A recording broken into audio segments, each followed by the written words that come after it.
Welcome back to History in Motion, proudly brought to you by Midas. Before we return to the action on the track, there was something going on trackside with the udder stig. It's my annual chalk day. I've been doing it. This is my third year that I've been doing it at the racetrack, and it's been awesome ever since I started it. They really are my cause. They have a very special place in my heart. I'm one of their survivors. I'm one of their kids. They helped me. They helped my parents. They supported my family when I was sick. The historic tour is like a family. Ever since I brought the chalk thing into it, have been like, let's do it. Let's get as much as we can. Let's help these kids. Let's support them like the family we are. The drivers as well, they are so helpful and so willing, and they're just ready to jump in at any point. And they give donations, and they're just the most amazing bunch of people I've ever met. We make a lot of money for chalk, and it really helps towards what they need it for, which is generally the transporting the kids to and from the hospitals. It's helping them with their medication. It's creating the support structure for the bereaved parents or the parents that are currently going through the processes, which is very important. You know, you need that help. What they do for other people is just amazing. There's no words to describe how chalk helps people. The cow car is here today, but from the other stig. He drove it here today, and he drives it around most of the time. He pitches up at a few events. He is actually one of the racing drivers. We won't say who. He was also just very willing, very helpful, and we created the car because we wanted it as a drawing card. We needed something to add a bit of, zest to our whole chalk punt. So yeah, that's why it's here, that's why he does it, and he's a very good friend of ours. While the udder stig has fun in the cow car, it's time for the Marlboro Crane Hire Historic Saloons to get back to racing with their second race of the day. The lights are out and they're off. Gert Buerters pushing hard from the beginning, runs a little wide but gets himself back on the track and continues his run down to turn one. Sofos Pantasis ahead of Willis turns it into a three-way battle. Philip Pantasis has managed to get into the lead and is ahead of Polter with Dion van Vuren right behind the pair. The red Sirocco of Gerard Henning leads the Spitronics VW Beetle of Louis Klutter through turn 4. Side by side, the black and red escorts of Gert Buerters and Meredith Willis go through turn 4. Down the back straight, and Sofos Pantasis is catching Louis Klutter. The orange Datsun 240Z passes the Beetle and heads off in pursuit of Dion van Vuren and Gerard Henning. Klutter isn't going to let Pantasis run away with it, and he is chasing hard as they head up to Clubhouse. That's Quinton Willis, who just went flying through the bottom of our screen and off into the kitty litter.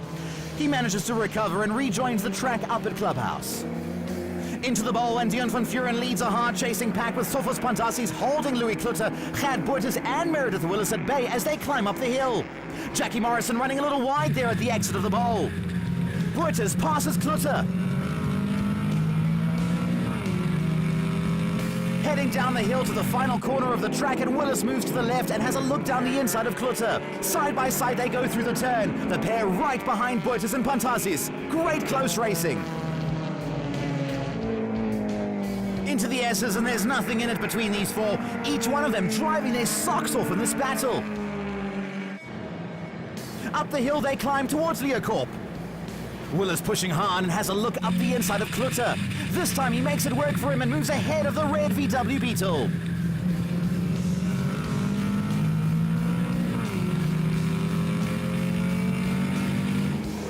Coming into turn 14, and Alan Polter is hanging on to Gerard Henning's bumper.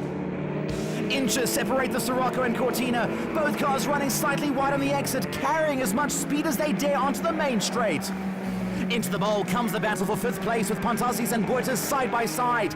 The black JC Security escort of Buerters has the inside line, and this works to his favor. Meredith Willis follows him through, and Pantasis, the big loser, dropping 2 positions. Safely through turn 13, and Buerters and Willis have managed to pull a slight gap over Pantasis and Klutter. A great battle between these drivers. Klutter pushing hard has managed to pull alongside Pantasis as they head down the main straight. The Datsun is a little bit more grunt though and pulls away, leaving the Beetle trailing behind. Escort, Mercedes Escort, Truter, Keen, Willis, they drop into the S's and begin their climb up to Leeuwkorp. Willis has the power down and moves up the inside of Keen. Side by side they climb up the hill. Quinton Willis has the inside line and he makes it work for him as he moves ahead of the big Mercedes of Colin Keen. Steve Truter runs wide on the exit, and Willis doesn't need to be asked twice as he takes the inside line and moves alongside Truter as they head down the mine shaft. Willis edging ahead as they enter the bowl. Keane is not going to miss out either, and he has moved alongside Tritter.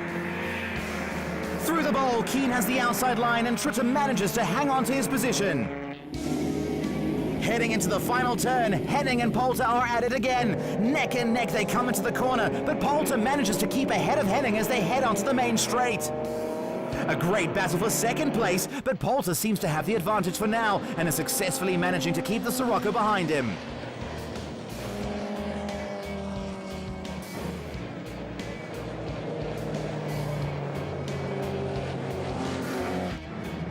Looking back from Clinton, Pontasis and Willis are side by side. Oh my word, something's gone wrong. Pontasis has turned in front of Willis and they're both in the wall. Oh, that's a big off with lots of damage to both cars. Let's take a look at the replay. You can see the pair touch and Pontasis' car steps out and he turns right in front of Willis and drags them both into the wall. Willis having a huge impact there, both cars badly damaged. You can see the damage to Willis's car and he is clearly very upset. Up at Leeuwkorp, and there are flames coming out of the bottom of Nikita Nell's Escort. She pulls it off the track and as close to the marshal post as she can. The marshals are ready with fire hydrants in hand and they're quickly dousing the car. Nikita gets out, she is okay, but how much damage is done to the car remains to be seen. The checkered flag is out and it's Philip Pontasis who takes the win. Behind him, Alan Poulter managed to keep Gerard Henning at bay. Due to a jump start decision, Poulter was penalised 30 seconds and drops from 2nd to 5th. Confirmation of the results, and it's a double victory for Philip Pontasis. Gerard Henning took Class D with Class E honours going to Dion van Vuren. Mike O'Sullivan won Class F in his BMW 2002. Ian Morgan won Class G, and Kirsten Fenter had a double victory in Class H. I started 9th on the grid, so then I started chasing the Capri, and then struggled to get past him. He kept me back for a long time, and then after that I was on Meredith. Also Meredith, he gave me a good go, good racing with him. He looks after you, he sees you on the track. Also with Louis Clute, yes. And Louis always gives you a run for your money. So then after I passed Louis, I passed Meredith, and unfortunately Meredith had an incident because otherwise we would have had a close run at the end. We had a fantastic day's racing against guys like Pat and Dion and Louis. It's fantastic because they're aware of what's going on around them.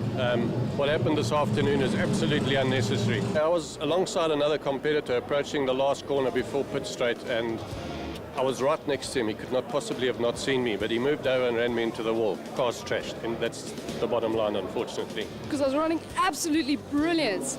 All of a sudden, no power. I realized I had a problem, had to slow down, pull to the side of the track. No, something's really, really wrong.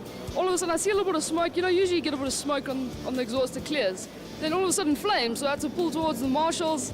They sorted it out, kept me safe. Quick question, what colour were the first tyres? Find out after the break.